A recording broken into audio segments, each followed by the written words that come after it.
मेरे प्रिय मित्रों, नमस्कार। फ्रेंड्स, आज मैं आप सबसे जो लद्दाख की फ़िलहाल चिंताजनक स्थिति है, उस पर बातें करने जा रहा हूँ कि किस तरीके से हमारे देश का वह हिस्सा जो बिल्कुल शांत रहता था, अचानक सुलग उठा। ऐसा क्या हुआ? आइए इस विषय पर बातें करते हैं। शुरुआत मैं इस निर्देश के साथ करना चाहूँगा कि आपको चाहिए, हो सकता है कि आप जानते भी हों, आप देखिए कि जो लद्दाख है हमारा, उसकी लोकेशन कहाँ है? यानी कि मैप पर लद्दाख कहाँ स्थित है? इससे बहुत सी बातें हमें जानने को मिल जाती हैं। जब हम उसके बारे में पढ़ते हैं, तो बहुत सी बातों की समझ पैदा हो जाती है और इससे भी बड़ी बात ये है कि जब उस पर कोई प्रश्न पूछा जाता है, तो उस प्रश्न के बारे में हमारे दिमाग में थॉट्स आने लगते हैं। लोकेशन का इतना महत्वपूर्ण स्थान होता है। तो दोस्तों, आप देखें, बॉर्डर के रूप में अगर हम देखें, इंटरनेशनल बॉर्डर के रूप में, तो वो चाइना से मिलता बॉर्डर है। जैसे ही मैंने कहा कि वो चाइना से मिलता हुआ बॉर्डर है, तो आपके दिमाग में कुछ न कुछ क्लिक तो किया होगा। यानी कि लद्दाख जो है हमारा सीमांत क्षेत्र है और सीमांत क्षेत्र में इस तरह की अशांति कहीं न कहीं पूरे देश को चिंतित करने वाली होती है। इसीलिए लद्दाख की ये जो घटना है, सामान्य तौर पर तो किसी भी राज्य में अगर घटना इस तरह की होती है, तो ठीक है, चिंता तो होती ही है, लेकिन उतनी ज़्यादा चिंतित करने वाली नहीं होती जितनी कि लद्दाख की है। फ्रेंड्स, एक सूचना है, एफईआईएस का एक मोबाइल ऐप है। इस पर आपको आईएएस की तैयारी के लिए रोजाना 10 न्यूज़पेपर्स के चुने हुए एडिटोरियल कमेंट्स और आर्टिकल्स पढ़ने को मिलेंगे। आप इस पर करेंट अफेयर्स पर बेस्ड मेरा डेली ऑडियो लेक्चर भी सुन सकेंगे और इसके अलावा आपको और भी बहुत कुछ मिलेगा, वह भी सब कुछ फ्री। तो आप बिना देरी किए इस ऐप को एंड्रॉयड या अपने एप्पल डिवाइस पर इंस्टॉल कर लें। तो दोस्तों, हुआ क्या? लद्दाख के जो एक कह लीजिए कि सामाजिक कार्यकर्ता हैं और पर्यावरणविद भी और पर्यावरण कार्यकर्ता भी माने जाते हैं, सोनम वांगचुक, वे अनशन पर बैठे हुए थे। उनकी कुछ मांगे थी, इससे पहले भी इस तरह की मांगे सामने आ चुकी हैं। तो बाकायदे उनकी मांगों को लेकर के 6 तारीख को, यानी कि ये फैसला हो गया था कि 6 अक्टूबर को बैठक होगी। और अनफॉर्चुनेट पार्ट ये है कि उस बैठक की डेट से पहले ही वहाँ एक प्रकार से हिंसात्मक आंदोलन जैसा ही कह लिए, वो फूट पड़ा। पुलिस को गोली चलानी पड़ी शांत क्षेत्र में। कुछ लोगों की अफसोसजनक मृत्यु भी हुई। कर्फ्यू लगाने पड़े, सोशल मीडिया को बैन करना पड़ा, लेकिन थैंक्स गॉड कि अब स्थितियां ठीक हैं। सोनम वांगचुक को गिरफ्तार किया गया और उन्हें बाकायदे जो गिरफ्तार किया गया, वो राष्ट्रीय सुरक्षा अधिनियम के तहत गिरफ्तार किया गया। उनका जो एनजीओ था, एनजीओ को जो विदेशी फंड लेने के जो अधिकार दिए गए थे, उस पर भी प्रतिबंध लगा दिया गया है। अब आगे जो भी होगी स्थिति हम देखेंगे। और फिलहाल सोनम वांगचुक को गिरफ्तार करके दूसरी जगह भेज दिया गया है। और जिस अधिनियम के तहत उनको गिरफ्तार किया गया है, उसकी विशेषता ये होती है कि उस पर गिरफ्तार जिनको किया जाता है, राष्ट्रीय सुरक्षा कानून, तो लंबे समय तक बिना जमानत के हिरासत में रखा जा सकता है। इसका मतलब है, जो मैं अनुमान लगा रहा हूं, कि शायद हमारे देश को इस बात की आशंका है कि कहीं कोई विदेशी हाथ तो इस पूरे के पूरे मामले में नहीं है। अब वो आगे जो भी स्थिति होगी, वो पता लगेगी। तो दोस्तों, दरअसल अब हम ये देखेंगे कि लद्दाख सुलगा क्यों। लद्दाख की अपनी कुछ मांगे हैं।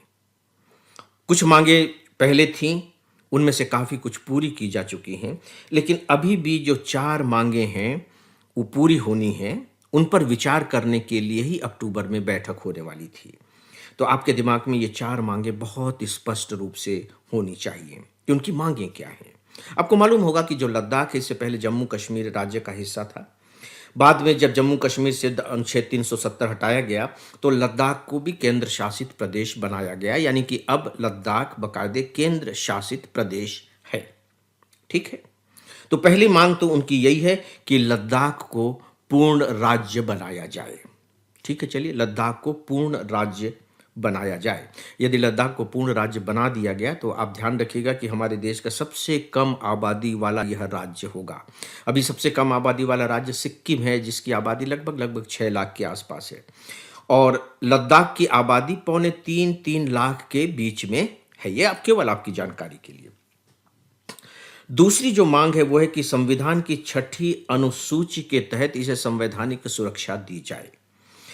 संविधान की 6ठी अनुसूची क्या है, इसके बारे में आपको अलग से मालूम होना चाहिए, लेकिन संकेत के तौर पर मैं यहां बताना चाहूंगा कि इसमें पूर्वोत्तर के जो 4 राज्य हैं, त्रिपुरा, मेघालय, मिजोरम और असम, मैं रिपीट कर रहा हूं, त्रिपुरा, मेघालय, मिजोरम और असम, यहाँ की जो जनजातियां हैं उनके लिए विशेष प्रावधान किए गए हैं, और प्रावधान ये होता है कि वे बाकायदे स्वायत्त परिषद बना सकते हैं, और ये स्वायत्त परिषद वहाँ के स्थानीय शासन को देखती है और उनको बाकायदे वित्तीय अधिकार भी प्राप्त होते हैं। तो लद्दाख की मांग है कि हमें भी 6ठी अनुसूची में शामिल किया जाए, तो ये अधिकार वहाँ की जनजातियों को मिल जाएंगे।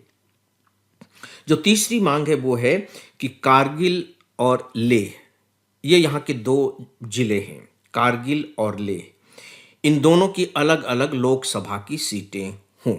ठीक है, डिस्टेंस काफ़ी है, तो लोकसभा की अलग अलग सीटें हों। और जो चौथी मांग है वो है कि सरकारी जॉब में लोकल लोगों की भर्ती की जाए। तो दोस्तों, ये 4 उनकी फिलहाल मुख्य मांगें हैं। जैसा कि मैंने कहा कि लद्दाख में इससे पहले भी कुछ मांगें उठाई थी और उन पर कुछ काम भी हुआ है। तो उन पर क्या क्या काम हो गया है, जरा सा हम इसे भी जान ले तो शायद हमारा जो ये टॉपिक होगा वो संतुलित हो सकेगा।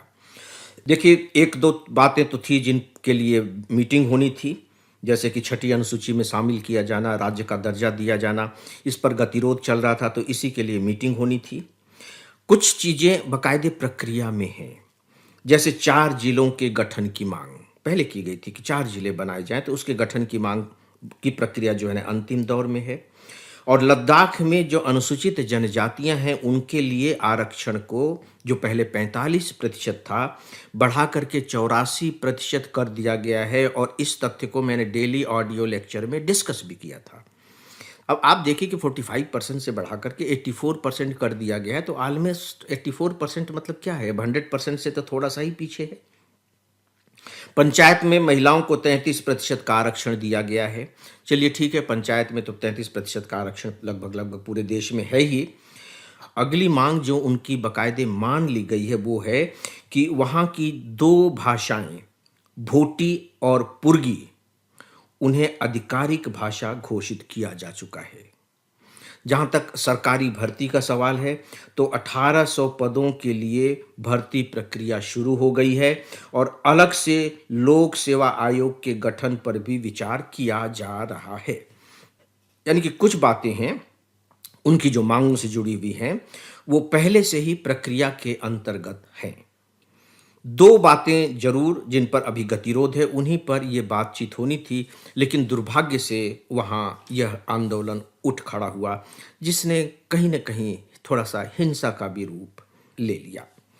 दोस्तों, जैसा कि मैंने अभी आप सबके सामने एक बात रखी है कि जब भी इस तरह के मामले होते हैं, खासकर सीमांत क्षेत्रों में, तो सरकार को उसके लिए सतर्क होना ही चाहिए, होना ही पड़ता है। ठीक है, हो सकता है कि ऐसी कोई बात न हो, लेकिन चूंकि वहाँ से चीन की सीमा रेखा मिलती है और चीन के साथ जो हमारे संबंध हैं वो आपसे छिपे हुए नहीं हैं, और भारत और चीन के जो संबंध हैं अपने आप में एक इंडिपेंडेंट और अपने आप में बहुत इंपॉर्टेंट टॉपिक है, तो आपको मालूम होना चाहिए। लेटेस्ट सिचुएशन में जब से ट्रंप साहब ने एक टैरिफ बम फोड़ना शुरू किया है, तब से जरूर भारत और चीन के संबंधों में थोड़ी सी अच्छेपन की स्थिति दिखाई देने लगी है। चीन भी थोड़ा सा सॉफ्ट हुआ है। भारत तो पहले से भी कठोर नहीं रहा है, तो उसके सॉफ्ट होने का सवाल ही नहीं है, क्योंकि भारत की तो जो विदेश नीति है वह अपने आप में ही बहुत ही सॉफ्ट पॉलिसी रही है और आज भी है, और भारत लगातार उसका पालन भी कर रहा है। तो ये एक अच्छा साइन है कि चीन के साथ कम से कम तनाव की जो कसावट थी, जो कड़वाहट थी, वो थोड़ी सी कम होनी शुरू हुई है। लेकिन फिर भी हमारी एजेंसीज़ को सतर्क तो रहना ही होगा।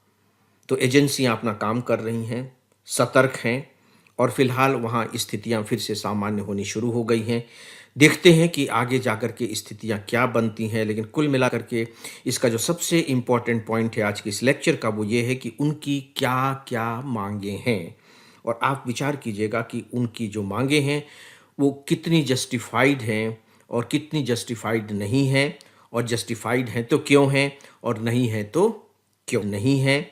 तो दोस्तों, इस विषय पर आज बस इतना ही, और अब डेली ऑडियो लेक्चर को यहीं समाप्त करते हैं। नमस्कार।